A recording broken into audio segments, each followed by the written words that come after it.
Donc, Valérie, est-ce que tu voudrais nous parler un petit peu de toi? Qu'est-ce que tu as fait? Comment tu t'es rendue? Où est-ce que tu es? Mais c'est sûr que si on regardait, disons, le parcours de ma vie, on penserait que c'est très linéaire, dans le sens que c'est comme si j'avais vraiment un plan puis une idée derrière la tête. Mais c'est pas le cas. Quoique, quand j'étais jeune, je suis une fille de la ville, mais quand j'étais jeune, j'imaginais que la connexion avec le cheval devait être incroyable. Tu sais, j'imaginais déjà une capacité, sans connaître les chevaux, là. Je me disais, waouh, ça doit être merveilleux de connecter avec un cheval, puis qu'un cheval t'accepte, puis qu'un cheval a envie d'être avec toi, puis de le Mais t'avais déjà connaître, un puis de intérêt pour les connecter. chevaux. Oui, tout petite. Puis je me rappelle quand je suis déménagée de chez mes parents, là, j'avais regardé mes sous, puis j'avais dit, oh my God, j'étais à l'université, je me suis dit, soit que je peux m'acheter un cheval, le mettre en pension, je sais même pas pourquoi que je savais que ça existait, mais je savais que ça existait, ou bien je peux déménager puis me payer un appart, tu sais. Puis là, je me suis dit, si je m'achète un cheval, je partirai jamais de chez mes parents parce que là, je vais avoir l'équivalent de l'appart à payer par mois, tu sais. En tout cas, fait que je sais pas pourquoi, par contre, pour vrai, je sais pas, je suis une fille de la ville d'Ottawa, là, je sais pas pourquoi que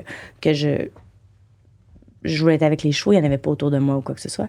Mais c'est ça. Et c'est tout le temps resté. Et quand j'avais à peu près 35 ans, 36 ans, j'étais dans le monde des communications, dans le monde des services humains, dans le monde du marketing et j'ai travaillé pour une fondation qui a monté un programme de psychothérapie facilité par le cheval pour les jeunes victimes d'agressions sexuelles. Alors là, on a monté ça et je me suis... Attends, ouais. mais il y avait un programme pour les victimes On l'a d'agressions monté. sexuelles via comme On l'a monté, oui. Wow, OK. Ouais. De thérapie facilitée par le cheval pour les jeunes victimes d'agressions sexuelles. C'est super. Fait qu'on a monté ça, on a monté une équipe traitante. Après, on est allé vers différents modèles psychothérapeutiques facilités par le cheval, puisqu'il y a plusieurs modèles de thérapie ou de mieux-être facilité par le cheval. Et on a choisi le modèle EGALA. J'ai été formée pour le modèle EGALA, mais moi, je devais jamais être dans l'équipe traitante. C'est-à-dire que j'étais ni une spécialiste de chevaux, ni une spécialiste de la santé mentale. Mais on a monté l'équipe traitante et j'ai fait quand même la formation parce que je devais être en mesure d'en parler en tant que communicatrice. Puis ça. Puis quand j'ai fait c'est une formation vraiment musclée, là. C'est EGALA, c'est américain. Puis c'est un type de thérapie facilitée par le cheval que le gouvernement va te donner de l'argent pour le faire. C'est-à-dire c'est vraiment reconnu. Il y a même des ordres de psychologues, je pense, aux États-Unis qui ont reconnu le modèle aussi. C'est très musclé. Equine, c'est Equine Assisted Growth and Learning Association. Fait que c'est de la croissance personnelle et du mieux-être facilité par le cheval, mais c'est un type de psychothérapie si tu as un psychothérapeute dans l'équipe traitante. Donc là, je me suis retrouvée dans le monde des chevaux, je me suis retrouvée dans des écuries. Là, j'ai là, yes, oui. On est presque là. OK, c'est comme rien, on est presque là. Et là, j'ai rencontré un cheval miniature. Il y en a qui vont penser que ce sont des chevaux nains ou que ce sont des bébés, mais en réalité, c'est vraiment juste une manipulation génétique qu'on a faite à travers l'élevage où là, tu as des chevaux qui sont hauts de même, tu sais. Et quand là, enfin, j'ai habité en campagne parce que j'ai toujours habité en ville, là, dans les grandes villes. Fait que, et là, j'ai adopté une miniature et mon aventure a commencé. Alors, je n'étais pas dans le monde des chevaux au-delà de la thérapie facilitée par le cheval. J'étais dans le monde des chevaux juste dans ce niveau-là. Et donc, vous le savez peut-être, on ne fait pas faire beaucoup de choses aux chevaux. Hein? C'est pas de l'entraînement, c'est pas du saut, c'est pas de la monte. La plupart du temps, c'est pas de la monte. On fait pas sauf peut-être en équithérapie. Donc, mon premier contexte, c'était de vouloir savoir qu'est-ce que ça voulait cet animal-là, comment ça fonctionnait cet animal-là, comment ça voyait le monde. Moi, j'ai pris mes curiosités, puis mes questions, je les ai pris vraiment au sérieux. Puis j'ai commencé à étudier, mais je le savais pas, moi. Fait qu'après des années d'accumulation d'études académiques, tu sais, sur le sujet du comportement du cheval puis de la psychologie du cheval, là, j'ai adopté un autre cheval. Bon, toutes des histoires et des histoires et des histoires, mais j'ai adopté un autre cheval, un grand cheval, tout ça. Puis finalement, je me suis rendue... Là, j'étais plus dans le monde des chevaux parce que mes chevaux étaient en pension au lieu d'être chez moi. Puis là, je me suis rendu compte que j'avais accumulé des savoirs qui n'était pas commun du tout. T'sais, mais pour moi, de connaître les besoins fondamentaux, le système nerveux, comment ça marche, la cognition, c'est-à-dire comment le cheval voit le monde, comment ses sens fonctionnent, ses yeux, carrément, qu'est-ce qu'il voit pas. T'sais, tout ça, pour moi, c'était fondamental, la théorie de l'apprentissage, ces choses-là. Et fait que je savais pas que j'avais accumulé ces savoirs-là, jusqu'à temps que je me bute un petit peu plus au monde des chevaux et que là, je fasse comme, OK, alors vous savez pas ça. Ça fait 25 ans que tu as des chevaux, mais tu savais pas que leurs yeux s'adaptent pas bien du tout aux différentes luminosités. Tu sais, exemple. Donc, le cheval rentre dans l'écurie. Pour lui, le contraste, c'est plus prononcé que nous. Tu sais, ça prend du temps à s'ajuster pour nous autres. Là, on est comme... Mais lui, c'est beaucoup plus longtemps. Le focus, même chose. Si tu mets ta main là, elle est en focus. Si tu regardes tout de suite au loin, c'est en focus. Le cheval n'a pas ça. Son focus se fait vraiment lentement. Donc, il y avait plein de savoirs que j'avais accumulés. Entre autres, le cœur étant Flight, Fight, Freeze, Fawn. On dit plus en anglais, hein, parce que ça se dit bien, c'est les F. Flight, Fight, Freeze, Fawn. La fuite, la lutte, la pétrification et la résignation acquise ou le dévouement. Là, si on le traduit par Fawn, c'est le dévouement. C'est comme le syndrome de Stockholm. Fait que dans le système nerveux du cheval, c'est mécanisme de défense. Donc, et là, j'ai fait comme, OK. Et là, j'ai commencé à enseigner. Ouais. Oh, wow. Puis toi, tu as été chercher où exactement? Tu savais-tu où aller chercher tes formations, où aller chercher tes informations? Bonne question. Mais dans le fond, mon instinct, j'ai commencé quand même avec Parelli. Hein? Je regardais Parelli, université en ligne,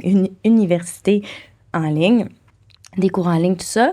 Fait que je regardais Parelli, mais moi, mes recherches sur Google, c'était pas comment régler tel problème ou comment s'assurer que le cheval bouge pas au montoir ou ces choses-là. Moi, c'était vraiment des questions de psychologie puis de comportement. Tu sais, ça me venait. Donc, mes recherches étaient juste à ce niveau-là et j'ai accumulé certains diplômes. Puis parce que je parle anglais, je suis anglophile. Parce que je parle anglais, je suis allée me former aux États-Unis. J'ai tout lâché quand j'avais 40 ans. Je suis allée me former aux États-Unis, à Ocala.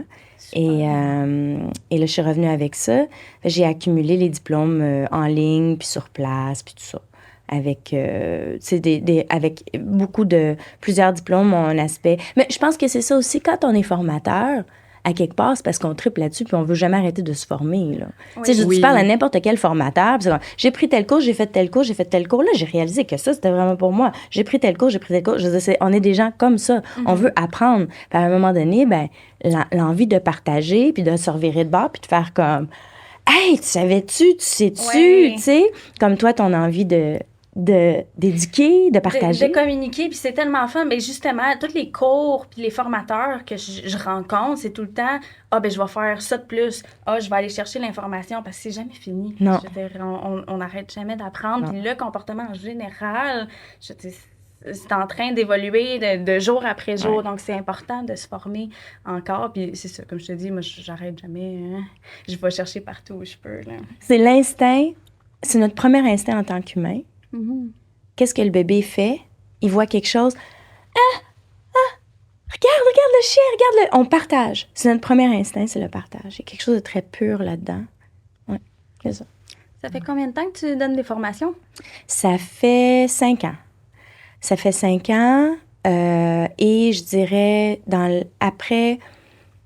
en milieu de COVID, là, c'est devenu très sérieux. Fait que je dirais peut-être un 3 ans très sérieux, peut-être. Dans le fond, toi, tu as monté ta formation toute seule? Oui. OK. Puis là, à ce moment-là, tu as commencé à montrer aux gens. Dans le fond, c'est toute la psychologie puis ce que tu as appris. Oui, avec beaucoup de choses en éthologie, dans la science du comportement, des études scientifiques, parce que, tu sais, quelqu'un qui fait un doctorat en comportement, il peut pas dire n'importe quoi après.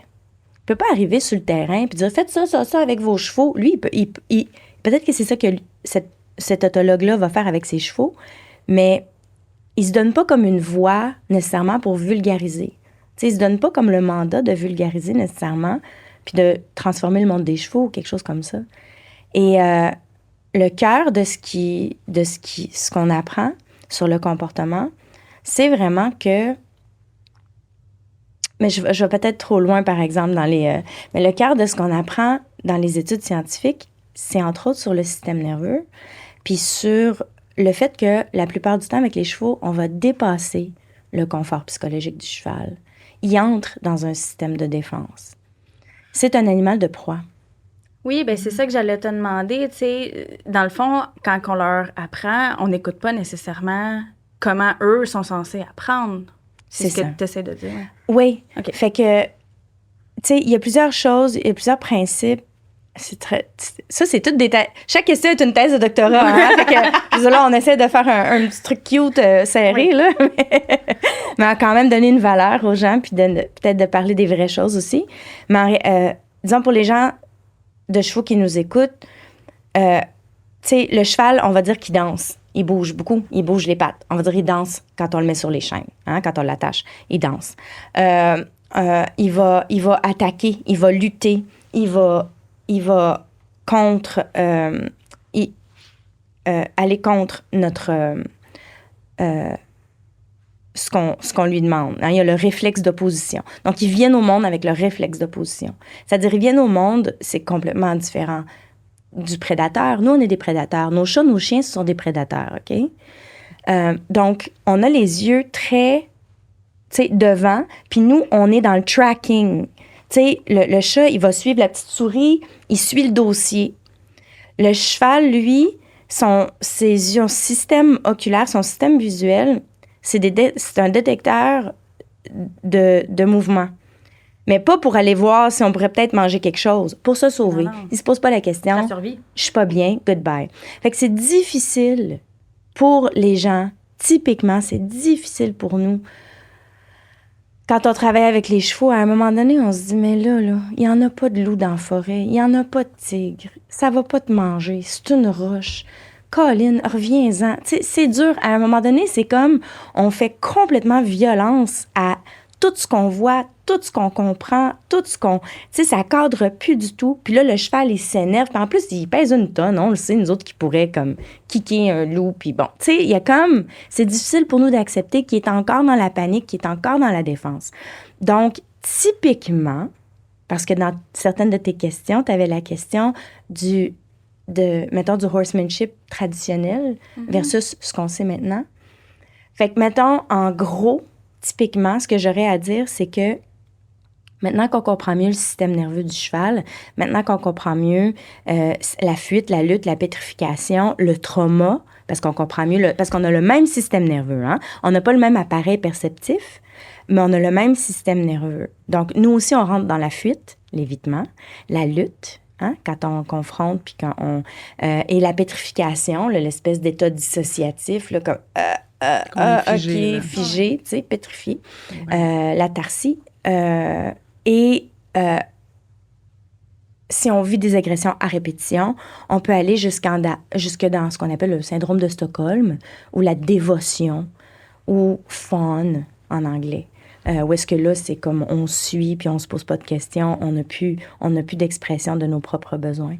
Et le cheval, en fait, dans la méthode ancienne, quand le cheval s'énervait, s'inquiétait, lui, son sujet principal, c'était la sécurité.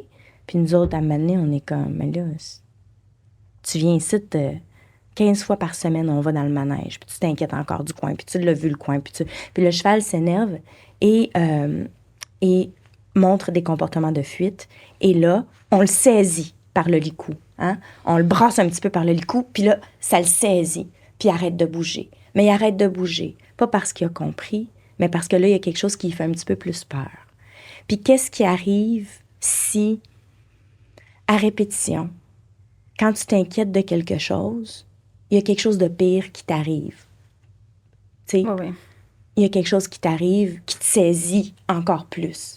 T'sais? Fait que là, je devrais-tu, je suis en sécurité, Puis là, physiquement, il y a quelque chose qui t'attaque. T'sais, tu te fais brasser, tu reçois une tape. Fait que momentanément, le cheval arrête de bouger, il entre en espèce de dissociation. Mais il y a des chevaux qui sont en dissociation constante dans leur vie. Ah, mon Dieu, mais c'est De horrible. A à Z. Oui, c'est terrible. C'est ultra difficile de réussir avec un cheval. C'est pas des jokes. C'est vraiment difficile de réussir avec un cheval. Puis encore là, ils sont tous différents aussi à cause de la génétique. Puis il n'y a pas un cheval sur la Terre qui n'a pas été... qui n'est pas le... Il n'y a aucun cheval sauvage d'une sélection naturelle sur la Terre. Tous les chevaux qui sont sur la Terre, même en liberté, leur ancêtre est le produit d'une génétique que nous artificielle. Ah ouais! On ne sait pas à quoi ressemblerait. Oui, je le mentionne parce que ça fait toujours comme... Ben, même les chevaux sauvages. Même les viennent de chevaux la sauvages, manipulation humaine. leurs ancêtres étaient domestiqués. Donc, le cheval naturel qui serait né, qui aurait évolué à côté de l'humain, là, sans être touché dans sa génétique par l'humain, une réelle sélection naturelle n'existe pas. Wow. Wow, hey. On dirait que je sais pas quoi en penser. Moi non plus. Mais en fait, je vais te dire, puis ça peut être controversé, puis tout ça, je vais te le dire très ouvertement. En fait, on a joué avec bien des affaires, puis moi, je rencontre des situations où est-ce que c'est clair qu'on n'a pas fait une belle job au point de vue du jeu génétique qu'on a fait. Ben, pour bien des affaires avec les chevaux ou autres, on va se le dire. Ouais. Puis C'est des essais, mais... Ah, puis Ça a pas- c'est selon... Ouais, peut-être je vais me faire pitcher des roches, moi, avec, là, mais c'est selon nos critères à nous. Oui. Puis, tu sais, je parle de sélection de l'humain, mettons, un bulldog français, là. Ce qui est le chien le plus populaire en ce moment. Le chien le plus populaire en ce moment a de la misère à respirer au quotidien.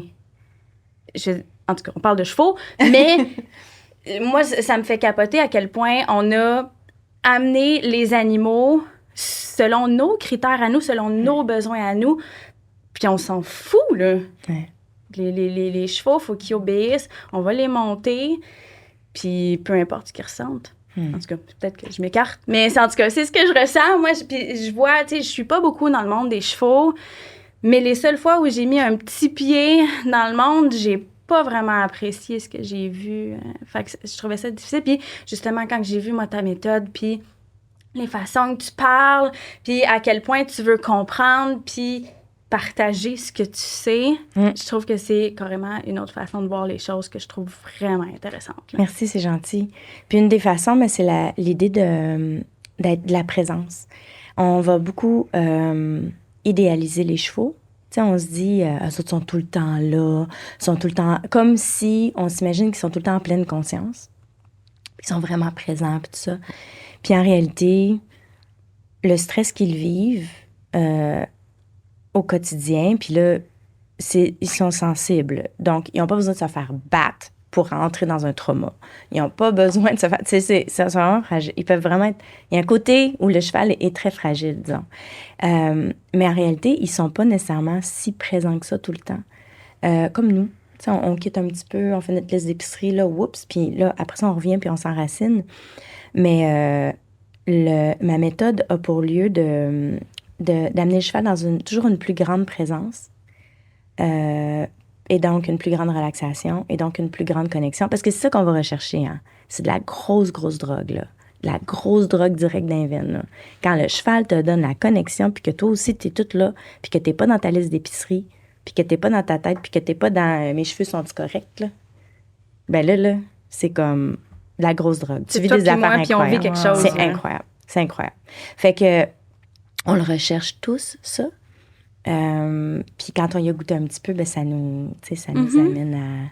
Fait que c'est toutes des manipulations très, très naturelles. C'est assez révolutionnaire. C'est vraiment des manipulations naturelles que les chevaux font entre eux. Puis ça serait comme... En fait, ça commence par... tu vois les trucs de FBI, là, puis la personne qui est capable de savoir si l'autre ment. Oui. Tu sais, elle a ouvert comme ça, elle se protège, il s'est gratté le nez, il s'inquiète, il a regardé à gauche, il ment. Ça, là, mais j'enseigne ça pour le cheval. Il vient de cligner des yeux, fait que là, il revient en présence. Il a arrêté de cligner des yeux, il n'est pas tout là. Sa tête est plus haute que le garrot. En réalité, il ne dort pas. Ses yeux ne bougent pas, parce qu'il y a une posture qui ressemble à la posture de sommeil, mais ce ne l'est pas, c'est une posture de dissociation, quand la tête est plus haute. Fait que je montre aux gens, même les gens qui, ça fait longtemps qu'ils sont dans le monde des chevaux, ils ne savent pas nécessairement ces choses-là. Donc, tous les signaux qui nous indiquent son niveau de stress, son niveau de détente, puis à partir de là, comment travailler avec lui pour ensuite pour respecter à l'intérieur, avec le respect de sa limite psychologique. Tu sais, puis on en a toute une, hein, puis elle est toute différente. Puis elle est différente dans notre vie aussi. Puis, à la grande surprise de personne, ben, ça va plus vite. Ça va aller plus vite d'entraîner le cheval, de lui enseigner des choses, si on ne dépasse pas, si on n'entre pas dans la fuite, la lutte et la pétrification, si on n'entre pas dans ces mécanismes de défense. Sauf que le cheval peut tellement aller vite dans les mécanismes de défense que là, des fois, on se dit, ben là, tabarnouche. Fait que je décortique tout ça, mais ce qu'on fait, c'est des phrases très cheval, donc très en liberté, pour provoquer la détente. Puis une fois qu'on a la détente, ben on a tout. T'sais? Puis on va provoquer une détente qui va perdurer. C'est pas juste comme, là, aujourd'hui, tu te sens bien. Il y a carrément des chevaux qui dorment presque jamais. Je rencontre souvent des chevaux qui tombent de sommeil. Donc, ils sont pas capables de se laisser aller à la détente. Parce que si se laisser aller à la détente, ça prend comme une confiance fondamentale que tu es en sécurité. Ben oui, parce que si tu es tout le temps vigilant de y a-tu quelque chose qui va m'attaquer, je suis en sécurité ici, si t'es jamais ça, c'est sûr que tu dors pas bien, puis tu dors ou pratiquement pas. Fait que là, qu'est-ce qui arrive quand tu dors pas? Tu réfléchis pas. Ben non. Fait que là, quand tu réfléchis pas, ben non, il n'y a rien qui te tente. Là, tu réfléchis pas, fait que là, tu comprends rien. Là, tu comprends rien, t'es stressé. Là, t'es stressé, tu dors pas. Fait que le cheval qui commence à dormir, quand je commence à les faire dormir, qu'est-ce qui est capoté, c'est que la vitesse avec laquelle le cheval change, comme, il en fait quasiment pitié tellement que ça y prenait pas grand-chose, là. Fait que ouais, c'est ça. Je vais rappeler là-dessus si t'as d'autres questions. Puis, ben en fait, moi, c'est premièrement les signaux, là, tout le langage corporel. Est-ce que tu as appris ça dans tes cours ou c'était surtout avec l'expérience, un mix des deux? J'étais allée chercher ça. J'étais allée chercher ça à plein d'endroits. Okay. J'étais allée chercher à plein d'endroits, mais comme je dis, je suis anglophile. Fait que j'étais allée aux États-Unis me former. J'étais allée... fait que... un peu partout, vraiment. Parce que la science du comportement, vraiment comme telle que c'est enseigné dans les universités, disons, c'est plutôt des études qui nous viennent du questionnement vétérinaire. Un peu comme les questions de santé mentale nous viennent un petit peu de la médecine au début. De dire, OK, tu t'es cassé un bras, tu t'es cassé... OK, là, ta tête va mal, mon Dieu Seigneur, qu'est-ce qu'on fait? T'sais? Je veux dire, la science psychiatrique vient de la science médicale. Ben, les études en comportement du cheval nous venaient surtout de l'idée d'essayer de régler des troubles de comportement, des comportements indésirables, mais qui sont en réalité des comportements d'adaptation. Hein? Le cheval est en train d'essayer de s'adapter à son environnement. Et donc, le comportement, ben, c'est un comportement d'adaptation. Puis, souvent, nous, on va regarder ça, puis on va dire, OK, ben, c'est inacceptable. C'est un comportement indésirable. C'est ça. Fait que ça vient surtout de là. Donc, l'éthologie ne se donne pas... Certains éthologues, oui, mais ne se donnent pas comme mandat d'aller sur le terrain et de dire aux gens quoi faire avec leurs chevaux. Puis je le comprends parce que c'est un petit peu comme... C'est énorme, en tout cas. Mais tu sais, eux autres, dans ma tête, eux autres font la recherche, ils partagent, puis après ça, ce sera un autre à faire le porte-parole. Oui, mais il y en a qui vulgarisent. OK. Il y en a qui vulgarisent. Léa Lassande, Hélène Roche, il y en a qui vulgarisent. Ils font une belle job à vulgariser.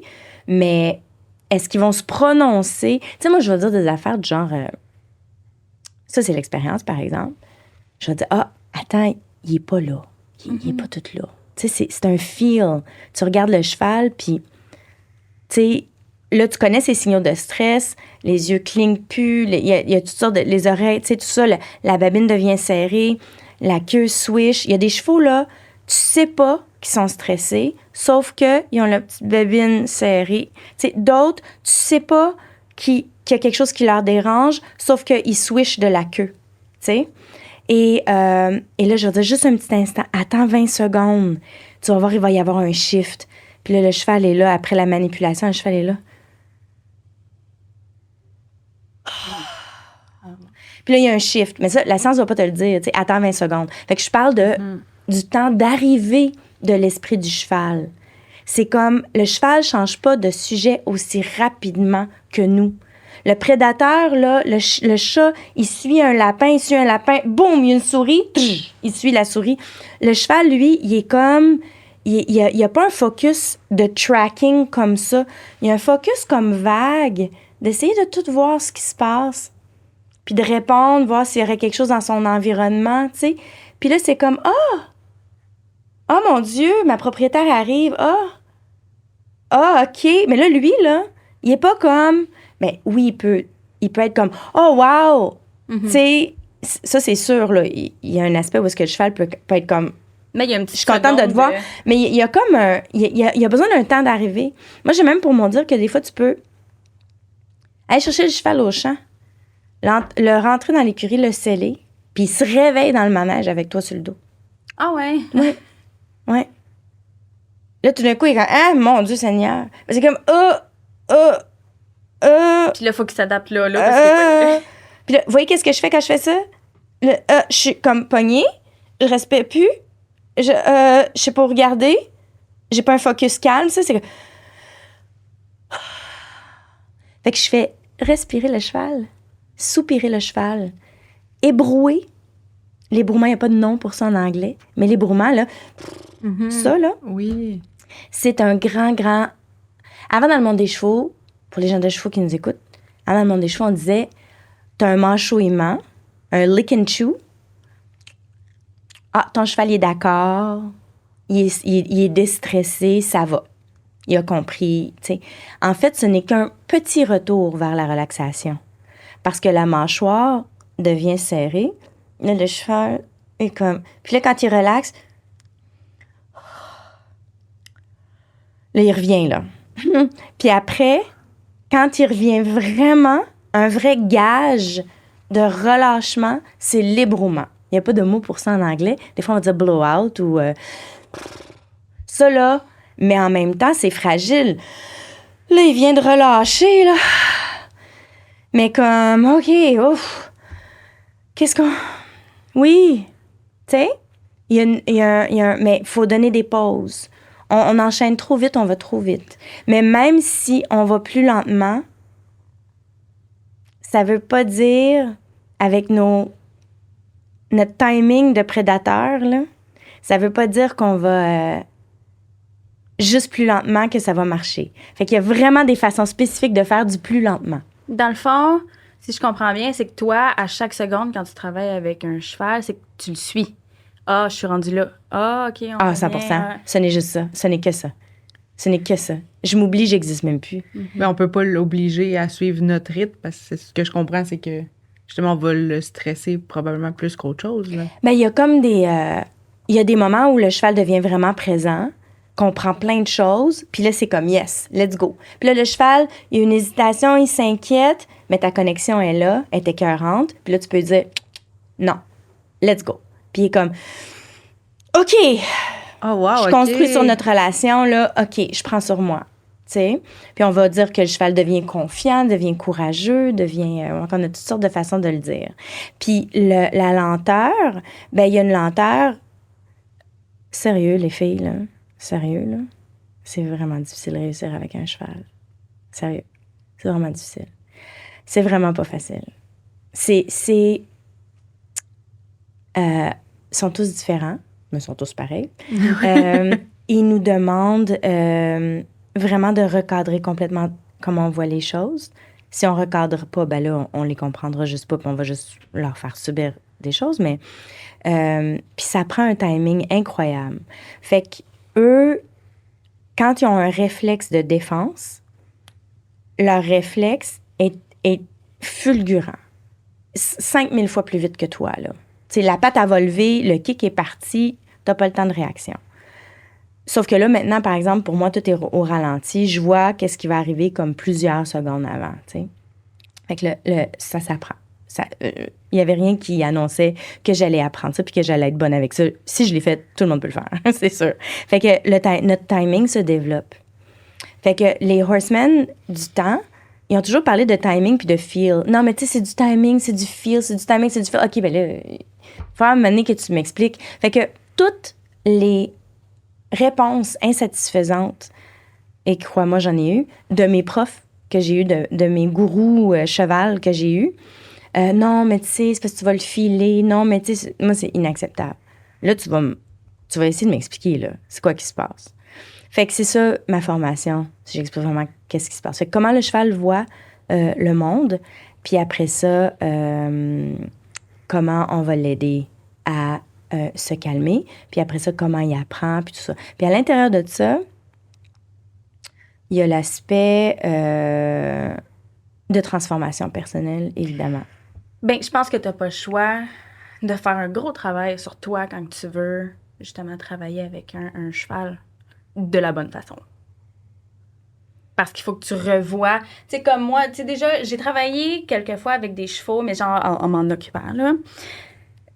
Puis, j'ai ma façon de faire. Tu sais, j'étais brusque alentour parce que je travaillais puis que j'allais vite, mais il va falloir que je revoie toutes mes façons de faire puis que vraiment que je me pose, OK, telle affaire, je fais tout ça comme il faut, telle affaire, je fais tout ça comme il faut. Fait que c'est une grosse remise en question de ce qu'on fait avec le cheval. Ça doit être ça, la formation aussi, de OK, je suis correct quand je fais telle chose. Oui. Il y a des gens que ça fait longtemps qu'ils sont dans le monde des chevaux. Ils prennent ma formation. J'ai une étudiante, elle est drôle. Elle est attends une minute. Je suis en train de désapprendre. Oui. Tu sais? L'autre chose aussi, c'est qu'il y a des fois un processus de pardon qui doit avoir lieu parce qu'on a tous fait des choses avec des chevaux dans le passé qu'on n'avait pas la bonne information. Puis, fait que des fois, et pour certaines personnes, ma formation, ça commence par un pardon. Puis, sans aucun doute, peu importe ce que les gens font avec leurs chevaux, dans le sens de... Peu importe ce qu'ils font subir aux chevaux, ou... c'est pas par manque d'amour, tu sais. Mais je pense qu'il y a une grosse différence entre c'est mal intentionné ce que je fais, puis c'est juste ça que je sais. Ouais. Je pense que les personnes devraient continuer justement les formations, mais si tu le savais pas, tu le savais pas. C'est là. ça. C'est ça. Fait qu'il faut... dans le fond, là, qu'est-ce qu'on fait avec le cheval? C'est qu'on met de la pression dessus pour avoir une réponse. On veut modeler le comportement.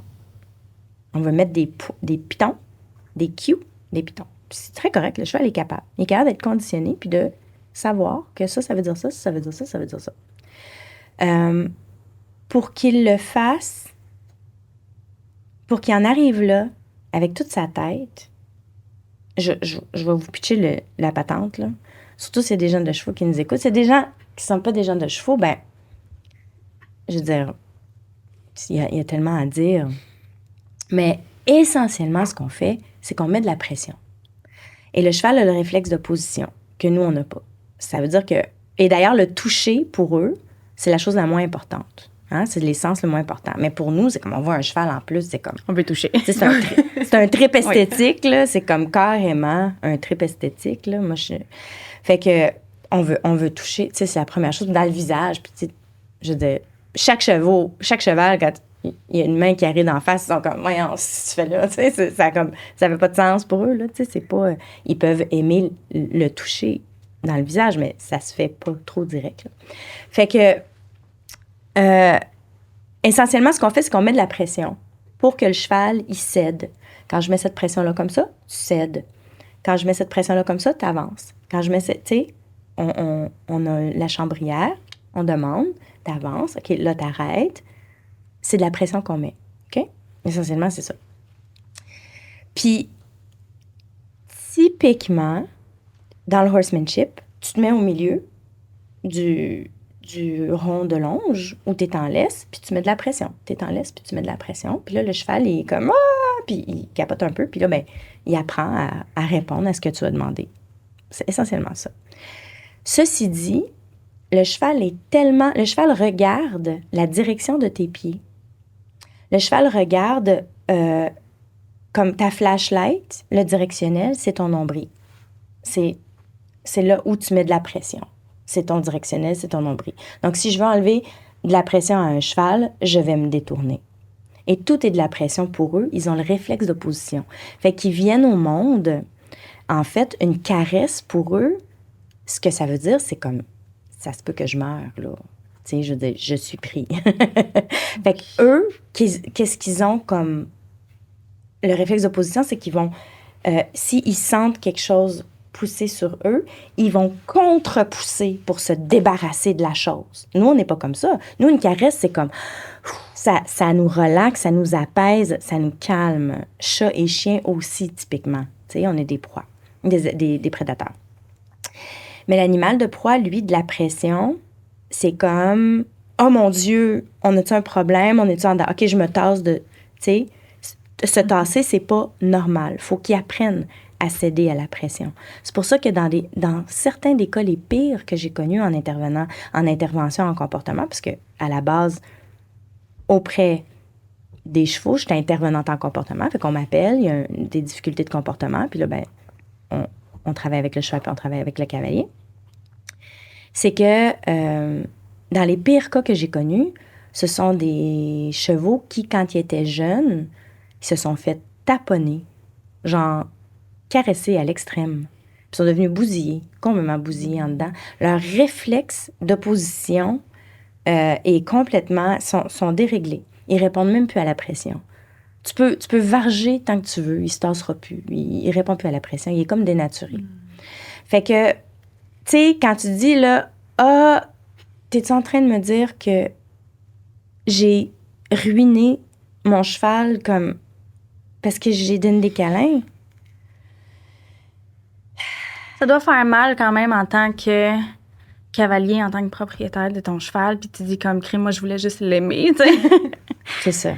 Fait que c'est pour ça que je dis, ça commence avec le pardon. Mm-hmm. Les choses ne changeront pas si on se condamne les uns les autres. Mais non.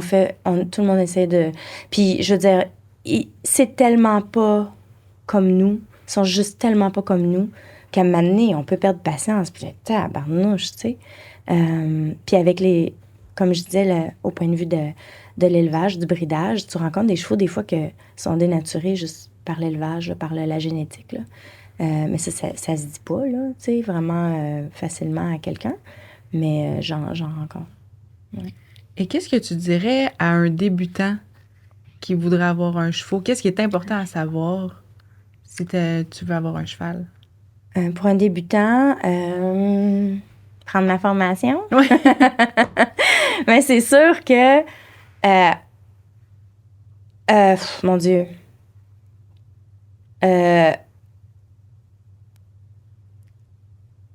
Je fais beaucoup d'accompagnement comme ça.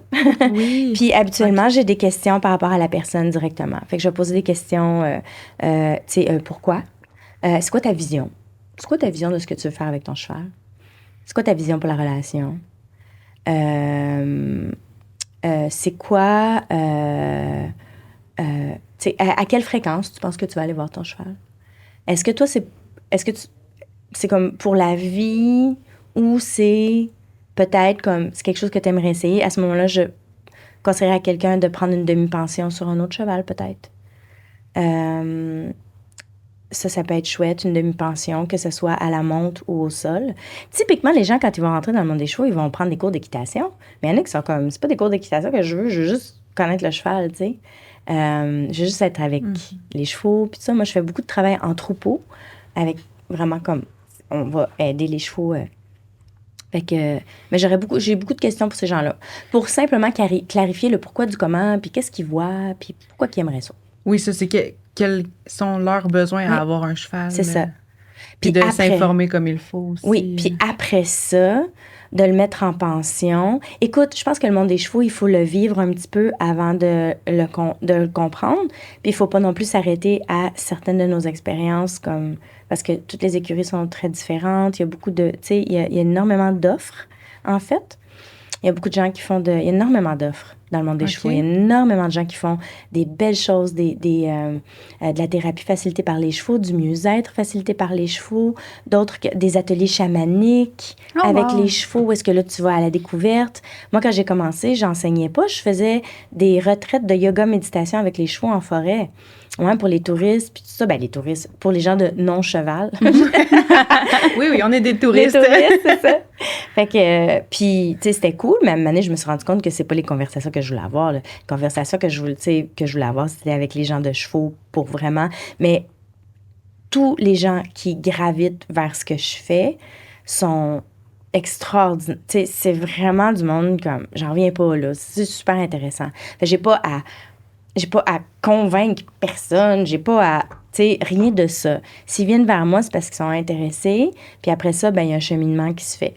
C'est ce que j'allais te demander, y a-t-il une grande ouverture vers des nouvelles méthodes ou beaucoup de freins, puis... C'est énorme, l'ouverture. Cool. Ah, ça, c'est énorme, énorme, énorme. Partout dans le Québec. C'est énorme. Je pense que... Ben, vous savez, on est rendu là. On parle de choses spirituelles, on parle de ce qu'on vit, on parle de communication non violente et puissante. C'est pas qu'on est capable de le faire de même, là, mais je veux dire, on travaille là-dessus. On commence. On commence, là, tu sais, avec... Puis, même juste pour les enfants, je veux dire, on le sait maintenant, là, certaines choses clés, là, que, tu sais, pendant longtemps, en tout cas, mes parents ne le savaient pas.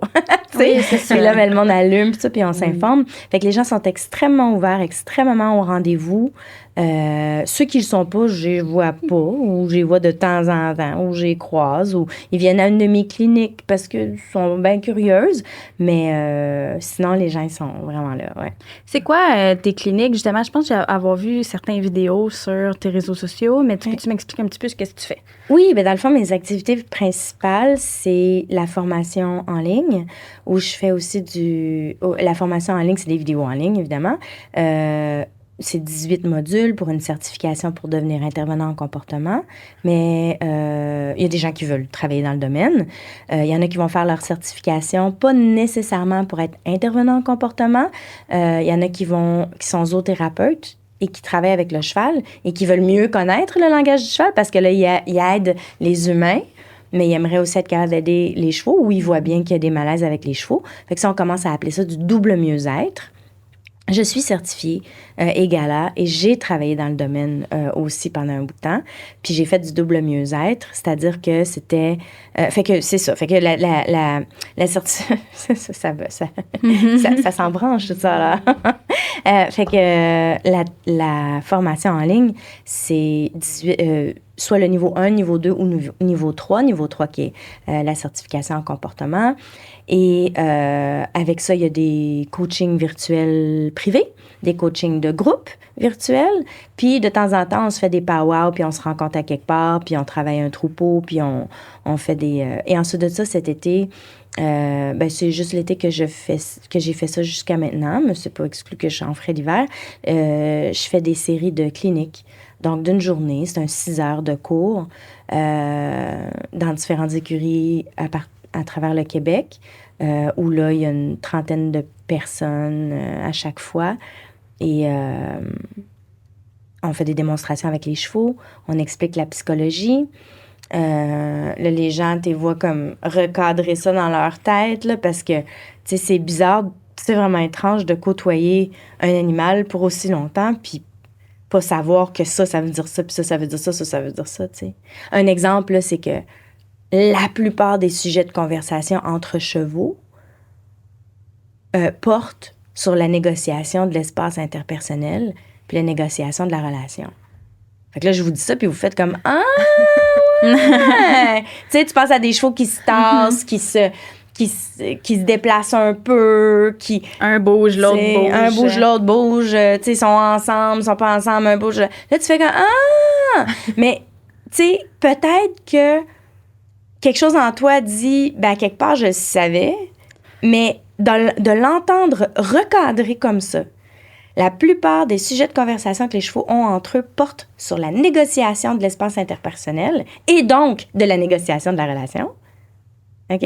et donc de la négociation des ressources, de l'accès aux ressources, et donc de la négociation, tu comprends, comme du confort et de la sécurité. Fait que là, maintenant, on a de la suite des idées. Fait qu'il y a aussi beaucoup de mettre les bons mots sur les bonnes choses. Fait qu'il y a des coachs d'équitation qui prennent ma formation puis qui me disent, puis je leur dis en partant, je dis, il va y avoir plusieurs choses, tu vas savoir ce que c'est. Mais j'ai dit, j'ose espérer que là, maintenant, tu vas avoir des nouveaux mots pour l'expliquer. Mm-hmm. Parce que la foutue affaire là, de mes profs qui me disaient, là, c'est un feel, c'est comme un timing, tu vas voir, dans 25 ans, tu vas voir c'est quoi. Non! Là, je peux te le dire, moi, il cligne pas des yeux, il est pas là. Puis c'est la même chose pour les humains. Si t'as quelqu'un à qui tu parles qui est comme ça, est en train d'être blasté, ça rentre plus. Il y a rien qui rentre, là. Toi-même, expire, prends une pause, relaxe, enlève la pression à la personne. Tu sais, tu me suis? Puis, oui. Il y a tout le temps... Fait que ça, c'est mes activités de formation, puis de l'intervention sur le terrain, de l'intervention en comportement.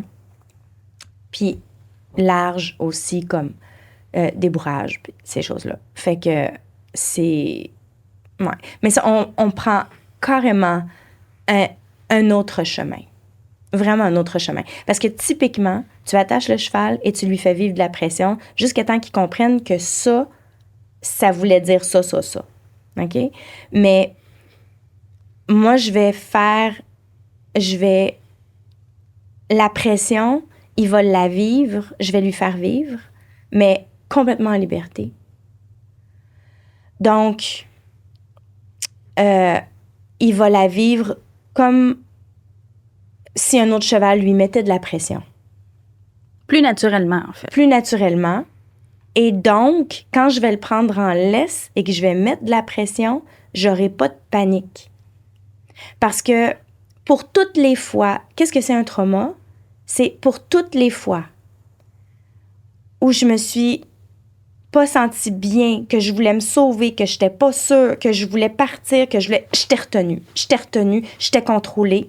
Et là, j'ai même eu une petite tape. Je voulais me remettre en sécurité, charger pour me débarrasser de la situation. Moi, j'adore les chevaux qui chargent. Hein. Moi, un cheval qui charge, qui kick, qui mord, là, c'est extraordinaire. Parce que qu'est-ce qui arrive? C'est que ce cheval-là, il est pas entré en dissociation. Il s'est pas fermé. Lui, il est encore en défense active, en train de dire... C'est violent, hein? Tu vois comment c'est violent... pointé. Hein? Culturellement, là, c'est non. On vit des choses. Ce cheval-là, là, c'est non. C'est juste non. Check-moi bien me débarrasser de cette situation-là. Et moi, je travaille avec ça. Puis quelques sessions, puis on a un cheval très, très doux. Ouais. Parce qu'il exprime son confort très, très fort. Puis moi, ça me prend pas de temps que je vais lui donner du confort parce qu'on travaille en liberté. Puis on fait des phrases cheval. Fait que je vais me prendre pour un cheval avec un autre cheval. Des phrases de déplacement, on va les faire. Mais nous, on déplace pas les autres chevaux à partir d'une place de dominance agressive. On déplace les autres chevaux à partir d'une compréhension de ce qu'ils ont besoin pour relâcher, parce que le trauma s'emmagasine dans le corps, et c'est par le corps que le trauma doit sortir. Donc, ça va sortir en spasmes. C'est comme des exorcismes. C'est vraiment capoté. Fait que...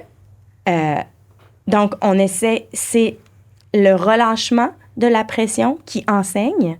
Je sais pas si tu vois ce que je veux dire. Oui. Mm-hmm. Fait qu'on met une pression, mais c'est quand on relâche cette pression-là au bon moment que le cheval a appris « Ah, OK! » Comme quand la pression est mise comme ça, c'est ça que je dois faire pour me débarrasser de la pression. Renforcement négatif, on enlève quelque chose. Mais... Et tout en me respectant. Quand on fait ça, c'est ça. Jusqu'à la limite où je suis plus capable puis je suis plus bien. C'est ça. Puis des fois, il y a certains chevaux, là, leur limite là, est grande de même. Là. Ils ont presque pas de limite. Mais si tu la respectes, puis là, on dit des mots comme ça, mais quelqu'un va me dire, mais comment tu vas respecter la limite? Je veux dire, après ça, dans les faits, c'est une autre affaire. Oui. Mais c'est le cours, c'est ça le but. Fait que le cheval, sa fenêtre de confort psychologique est grosse comme ça. Il a peur de tout, il s'inquiète de tout, il attaque tout. C'est gros de même. Mais si on travaille avec lui juste à l'intérieur de ça, vraiment là, vraiment, puis qu'on le fait pas, puis ça peut être là qu'il n'y a pas, tu sais, il peut même pas sortir de son paddock parce qu'il capote un peu. Ben là, on y met les coups, on l'amène sur le bord de la porte, puis là, il veut un stress, puis là, il relâche après le stress, puis ça, puis là, on a fait une vraie session. Tu sais, c'est... En tout cas, j'en aurais long à dire là-dessus, mais quand on travaille à l'intérieur de la fenêtre de confort psychologique du cheval, puis ça, l'éthologie est très claire là-dessus, en fait, le cheval, sa fenêtre va s'agrandir, jusqu'à ce que tu aies un cheval que... Moi, notre écurie s'appelle la cerfrière. Il y a des chevreuils partout, là. Partout. Fait que moi, je monte en trail, puis il y a des chevreuils qui sortent de partout, là.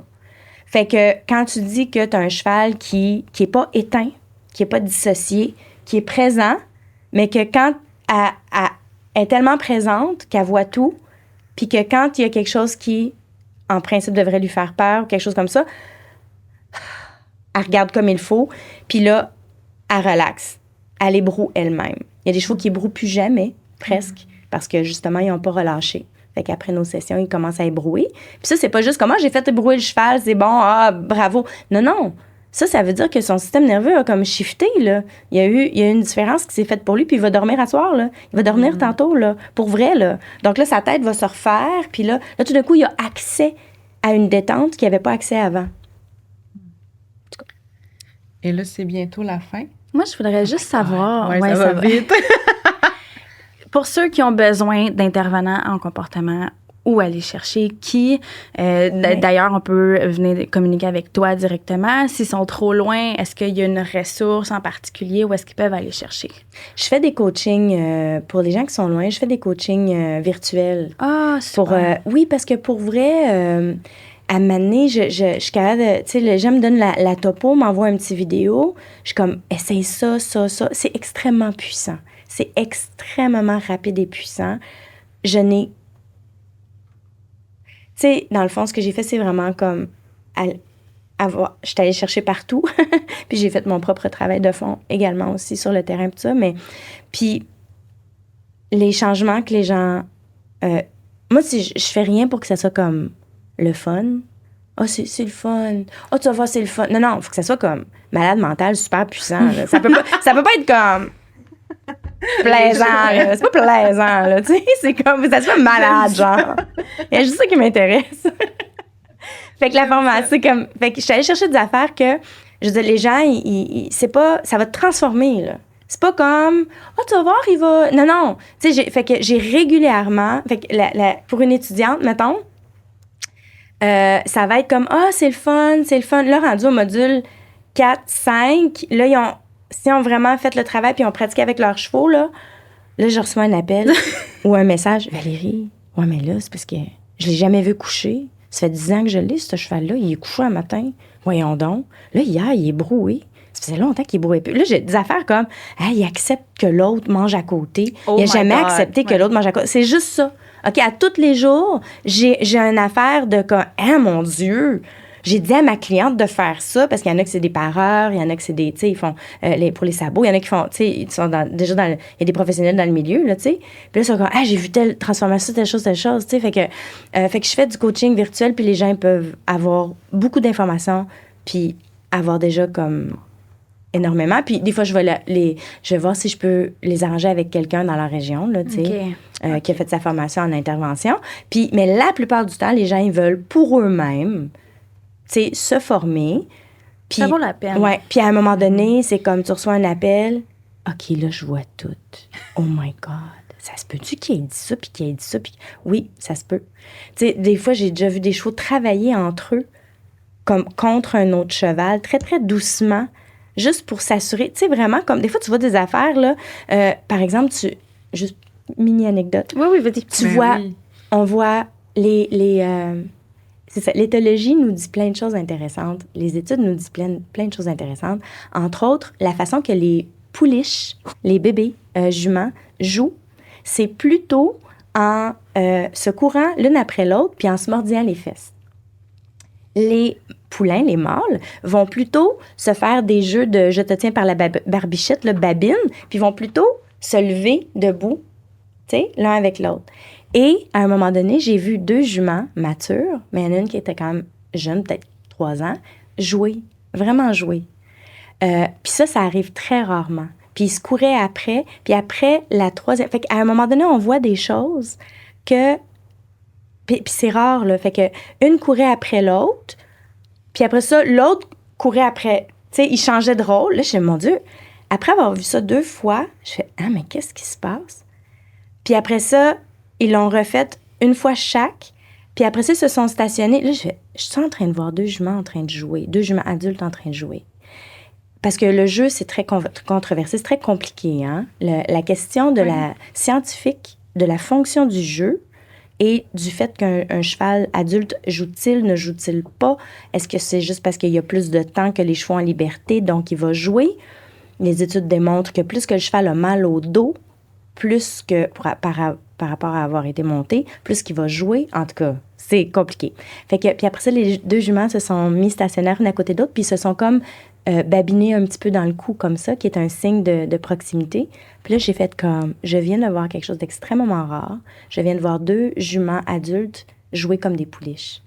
C'est tellement beau. Moi, j'aime ça, voir interagir des animaux ensemble. Ouais. Je trouve ça magnifique. Je pourrais regarder ça. Puis l'interespèce, hein? Ça, c'est malade, là. Tu sais, les chats d'écurie que je rencontre, là, puis comment ils vivent avec leurs chevaux, tu sais. Ils ont des relations avec les chevaux, puis les chevaux, ils sont vraiment... Ouais. Ben, où est-ce qu'on peut te trouver? Je suis en Estrie, mais psychologieducheval.com. Sur YouTube, c'est Psychologie du cheval. Facebook, c'est Psychologie du cheval. Puis en ligne, c'est psychologieducheval.com. Puis il y a beaucoup d'informations. Je donne beaucoup d'informations aussi, même si les gens sont... Ça vaut la peine, gang. Merci. Merci.